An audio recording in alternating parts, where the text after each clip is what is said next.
ได้แล้วครับแม่น้ำก็คือ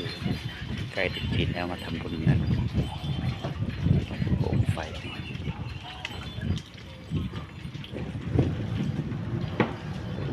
ป่า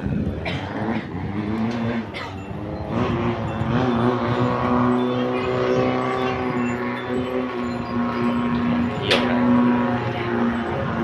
70 ไปอาหารป่าแล้วน้ำดื่มฟรีด้วยนี่ครับพื้นที่สะอาดครับเดินเที่ยวได้ครับพักผ่อนอากาศเย็นสบายให้อาหารปลา